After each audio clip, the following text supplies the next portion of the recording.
અધ્યાય 43 નંદિકેશ્વર અભિષેક મંત્ર. નંદિકેશ્વર ઉવાસ મયા સહપિશા અષ્ટ પ્रणमयिष મહેશ્વર ઉજ્જ સૌ જગામાસુ નિધિ લમદેવ નિર્ધન. સનત કુમારને સૌ જન્મનો પૂર્વ વૃતાંત કહેતા નંદી કહે છે કે મારા પિતા શિલાદ મહાદેવને પ્રણામ કર્યા અને કોઈ નિર્ધન મનુષ્યને ક્યાંયથી ખજાનો મળવાથી તે આનંદ પામે તે હર્ષ પામતા તેઓ તપોવનમાં યજ્ઞભૂમિથી મને લઈને જલ્દીથી પોતાની કુટીરે ગયા. હે મહામુનિ, મહાત્મા શિલાદની કુટીરે આવ્યા બાદ મેં દૈવી રૂપનો ત્યાગ કરી માનવી રૂપ ધારણ કર્યું. ગમે તે કારણે લીધે મારી દિવ્ય સમૃદ્ધિ નાશ પામી. લોકોથી આદર પામેલા મારા પિતા મને માનવ ભાવમાં જોઈને વિલાપ કરવા લાગ્યા. દુઃખથી પીડિત મારા પિતાએ સૌ જનોને સાથે રાખી મારા જાતકર્મ વગેરે સંસ્કાર કર્યા. છાલકાઈના પુત્ર શિલાદ, પુત્ર વત્સલ અને સઘળા શાસ્ત્રોના જાણકાર હતા.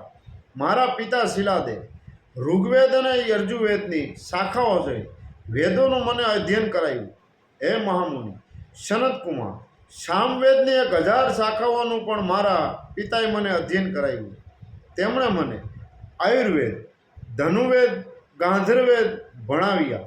અશ્વવિદ્યા, હસ્તવિદ્યા અને નુવિદ્યાનું મને શિક્ષણ આપ્યું. અર્થાત અશ્વો સહિત મને મનુષ્યોના લક્ષણો વિશે મને જ્ઞાન આપ્યું. આ પ્રમાણે વિધા પ્રાપ્ત કરતા મને જ્ઞાન દીધું. આમ વિધા મેળવતા મને 7 વર્ષ થયા. તેઓમાં પરમાત્માની આજ્ઞાથી મિત્રાવરુણ નામે તપને યોગના બળથી યુક્ત 2 મુનિ શ્રેષ્ઠ મને જોવા માટે મારા પિતાના આશ્રમે આવ્યા. વારવાર ધારી બને જોયા પછી તે બને દિવ્ય મહાત્માઓ મારા પિતાને કેવા લાગ્યા, હે તાત, સઘળા શાસ્ત્રોમાં પારગત આ નંદી ટૂંકા આયુષ્યનો છે. આટલી નાની ઉંમરમાં બધી વિધાઓમાં પ્રવીણ થયો છે એ આશ્ચર્યની વાત છે. આ બાળકનું આયુષ્ય 8 જ વર્ષનું છે. મુનિઓએ કહેલા વસન સુણતા જ પુત્ર વસ્ત વિપ્રશ્રેષ્ઠ શિલાદ મને સાથી સાથે સાપી રુદન કરવા લઈ ગયા. તેમનું અંતકરણ દુઃખથી ભરાઈ આવ્યું. હે પુત્ર, હાય મારા પુત્ર, અરે આ વિધિની તાકાત તો જુઓ. આમ કહીને દુઃખથી વિલાપ કરતા ધરતી પર ઢળી પડ્યા. એમનો આર્તનાદ છોડીને આજુબાજુના આશ્રમવાસીઓ વિહવળ થઈ તેમને આશ્વાસન આપવા લઈ ગયા. મારા પિતાનું રક્ષણ કરવાને માટે ઉમાપતિ તૈંબક એવા કલ્યાણકારી મહાદેવજીની તેમણે પ્રાર્થના કરી.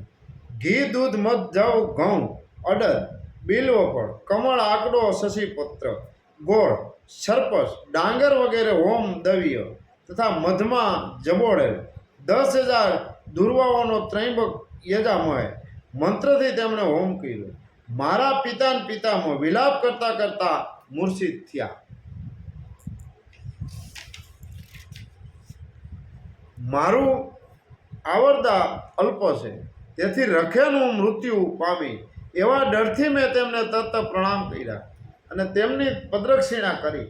પછી પવિત્ર પાવક નદીના જળમાં ઊભા રહીને 3 નેત્ર 10 ભુજા અને પંચમુખી ત્રિગુણના પાલન શાનક સદા શિવનું હૃદય કમળમાં ધ્યાન કર્યું અને રુદ્રાધ્યાયનો જપ કરવા લાગ્યો. આથી ચંદ્રકળાને ધારણ કરનાર ઉમા સહિત સ્વમેવા ભગવાન મહાદેવ મારા પર પ્રસન્ન થયા ને પ્રત્યક્ષ થઈને મને કહેવા લાગ્યા, હે વસ્ત, હે મહાબાહુ નંદી, તને તે વળી મોતનો ડર કેવો? તું મૃત્યુહીન હોવાથી તારે મૃત્યુથી બીક રાખવી નહીં. મેં જ પેલા 2 મુનિઓને મોકલ્યા હતા. તું મારો અંશ હોવા વિશે કશી શંકા નહીં. હે વસ્ત, ખરું જોતા તો તારો આ દેહ અલૌકિક નથી. શિલાદે પૂર્વદેવો મુનિઓ સીધો ગંધર્વો અને પરાક્રમી દાનવો દ્વારા પૂંજિત તમારો દૈવિક દેહ દીઠો છે. તેથી તમારા લૌકિક દેહના ટૂંકા આયુષ્યના વાત સાંભળીને તેમને અત્યંત દુઃખ થયું છે. હે નિર્દેશ પર, આ સંસાર સુખ દુઃખના ભેળા સ્વભાવનો છે. તેથી વિવેકવાળા મનુષ્યોએ શ્રી સમાગમનો ત્યાગ કરવો યોગ્ય છે. યોનિજ પ્રાણી મૃત્યુને આધીન અવશ્ય થાય છે. તો તમે અયોનિજ છો, તેથી તમને મોતનો ડર નથી. આમ વિચારીને તમારા પિતા શિલાદે છોક તૈજવો ઘટે. આમ કહી મૃત્યુની પીડાને હરનાર હર સઘળા દેવોના દેવ સાક્ષાત ભગવાન મહેશ્વર રુદ્રએ મને તેમના હાથથી સરપસ કર્યો. પછી પ્રસન્ન થયેલા વૃષભ વાહન શંકર ભગવાને હિમાલય પર્વતના પુત્રી પાર્વતી તથા પોતાના ગણો ભણી નિહાળ્યું. પછી પ્રસન્ન થયેલા છુરેશ્વર મહાદેવ મારા ભણી જોઈ મને ઉદાસીન કહેવા લાગ્યા કે હે નંદી, તને ક્યારેય ઘટપણ નહીં આવશે. તેથી તું અજર થઈશ અને દુઃખ રહિત રહે છે. તારા પિતાને તારો મિત્ર વર્ગ અક્ષયને અવિનાશી થશે. મારી શક્તિને મારા પરાક્રમથી યુક્ત તું મારો ગણ થશે. તું મને વહાલો છે, તેથી તારું સ્થાન હંમેશા મારી પાસે રહે છે. મહાયોગના બળથી યુક્ત તું મારું બળ થઈને રહી.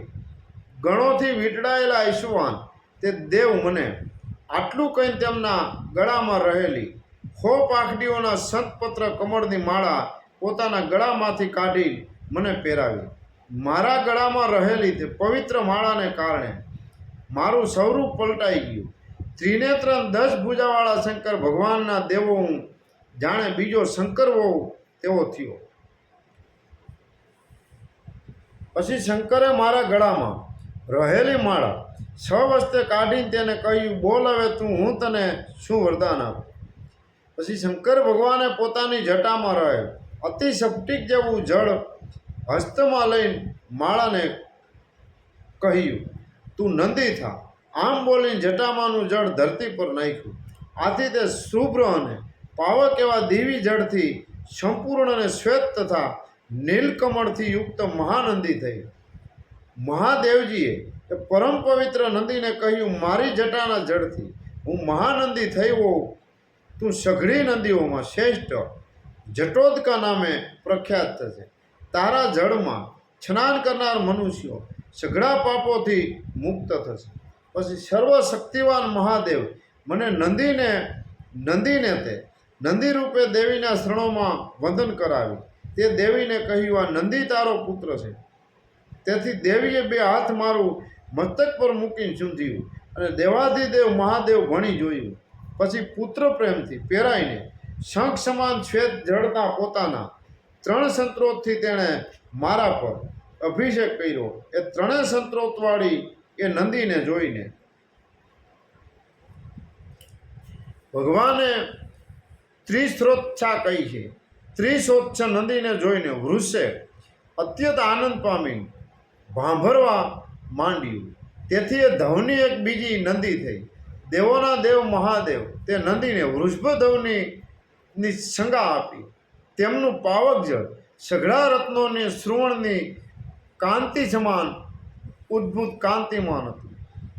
વિશ્વકર્માએ મહાદેવજીના માટે બનાવેલો દિવ્ય અને અદ્ભુત મુકુટ મહાદેવ મને પહેરાવ્યો. વૈડૂપ મણીને હીરાથી શોભતા પોતાના દિવ્યને સુંદર કુંડળ સવ્ય પહેરે મારા કાનમાં પહેરાવ્યા. મહાદેવે આ રીતે મારો આદર કર્યો. તે આકાશમાં રહેલા સૂર્ય જોઈને મેઘોદ્વાર જળવૃષ્ટિ કરાવી. મારા પર અભિષેક કર્યો. એ અભિષેકના જળથી મોટા સ્ત્રોતવાળી એક નદી બની. સુંદર વર્ણમાંથી એ નદીનો પ્રાદુર્ભાવ થયો. તેનું જળ સ્વસ્ત હતું. તેથી દેવાધિદેવ ભગવાન ત્રૈંબકે નંદીને સવર્ણદકા નામ આપ્યું. મેં પહેરવા સ્વર્ણમય મુકુટમાંથી બીજી એક પાવન નદી ઉત્પન્ન થઈ. તેનું નામ જાંબુ નદી છે. છાગરને મળવા માટે જતી આ 5 નદીઓના નામનો જપ કરતો જે માનવી એ 5 નદીઓમાં સ્નાન કરશે અને રુદ્ર ધ્યાયનો પાઠ કરશે, તે રુદ્રલોકને પ્રાપ્ત થઈ શિવજીના સાઈડને પામે છે. તેમાં શંકા નથી. ત્યાર પછી સઘળા ભૂતોના પતિ પ્રાણીઓમાં રક્ષક ભવ્ય દેવાધિદેવ શંકર મહાદેવ ગિરસ્તા અજાદેવી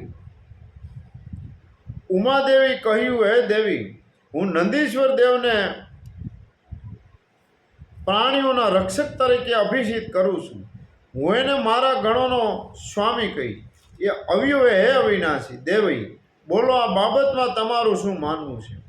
મહાદેવજી આ વચન છોડીને ઉમા આનંદ પામ્યા ને ભૂતોના સ્વામી કલ્યાણકારી પતિ મહાદેવજીને હસતા હસતા કહેવા લાગ્યા, હે દેવે, શૈલાદિ અર્થાત નંદી મારો પુત્ર છે.